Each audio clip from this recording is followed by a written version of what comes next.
अरे वाह भाई, क्या सो रहा है तू? तू ये भी नहीं जानता कि क्या खो रहा है तू। जो जाग रहा है वो भाग रहा है। जो जितना ज्यादा सोएगा वो उतना ज्यादा खोएगा।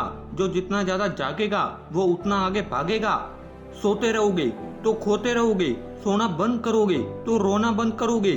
चाहे कितना भी आलस आए, लेकिन जब उठने का समय हो तो अपनी नींद को उस तरह से लग कर देना जैसे सांप अपनी केचुली को करता है। अगर सांप अपनी केचुली को लग नहीं करेगा तो वो केचुली उसका अंत भी कर सकती है, इसलिए वो उसको उतारनी पड़ती है। इसी तरह से अगर तू अपने ज्यादा सोने की आदत को, अपने आलस को उतार कर नहीं फेंकेगा तो यही आदत तुझे खा जाएगी और तुम कई लाइफलाइन बीमारी के मरीज बन सकते हो, जैसे कि बर्बाद होने की बीमारी, अपने खुद के सपने तोड़ने की बीमारी। आलस के साथ बिताया गया एक पल भी मृत्यु के समान है, क्योंकि आलस के वक्त तुम्हारा कोई अतीत नहीं रहता। और जब भी ज्यादा नींद आए तो ये सोचना कि पूरी दुनिया क्या सो रही है। नहीं मेरे दोस्त, जो आगे बढ़ने के शौकीन हैं, वो बड़े इंटरेस्ट के साथ जाग रहे हैं, आगे बढ़ते जा रहे हैं, और उतना ही तुम दुगनी स्पीड से पीछे हटते जा रहे हो। नींद आए तो नहा लेना, 10 पुशअप मार लेना, थोड़ा टहल लेना, लेकिन अगर असली इंसान हो तो उसके सामने घुटने मत टेकना।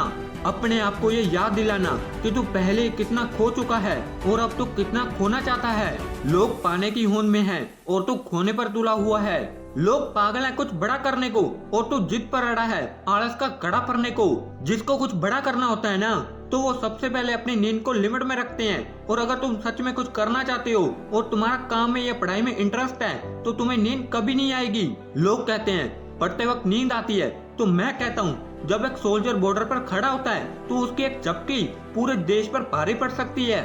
सो तो वो भी सकता है, तो फिर ऐसा क्या है जो उसे ठंड में, गर्मी में, बरसात में जगाए रखता है? जिम्मेदारी। वो जिम्मेदारी को दिल से महसूस करता है और सोने के खतरे को अच्छी तरह से समझता है, और इसीलिए वो पूरी रात भर जाग सकता है। तुम्हें पता है अगर तुम आज सो गई तो तुम्हें कल कोई कुछ नहीं बोलेगा, कोई गोली नहीं चलने वाली, और ना ही तुम किसी जिम्मेदारी को फील करते हो। और यही कारण है नींद आने का, आलस आने का। तुम अपने आप को आजाद पंछी समझने लगे हो। अरे कम से कम उन 4 आंखों का तो ख्याल करो जो तुम्हें सबसे ऊंची जगह पर देखना चाहती हैं। अरे कम से कम उनकी मेहनत की तो इज्जत करो जो तुम्हारे लिए अपनी नींद तब से छोड़ चुके हैं जब तुम्हारा इस दुनिया में पहला दिन भी नहीं आया था। इतने कमजोर तो नहीं है वो, फिर तुम क्यों हो गए? इतने कायर तो नहीं है वो, फिर तुम क्यों हो गए? सपने तो बड़े बड़े हैं, तो फिर आलस क्यों कर रहे हो तुम? मेहनती लोग जाग रहे हैं तो क्यों अपने आप को पीछे कर रहे हो? आज से अपने आप से ये वादा कर लो कि मैं देश में अपना नहीं बल्कि दुनिया में देश का नाम रोशन करूंगा। फिर किसी नींद और आलस की औकात नहीं कि वो तुम्हें छू भी सके।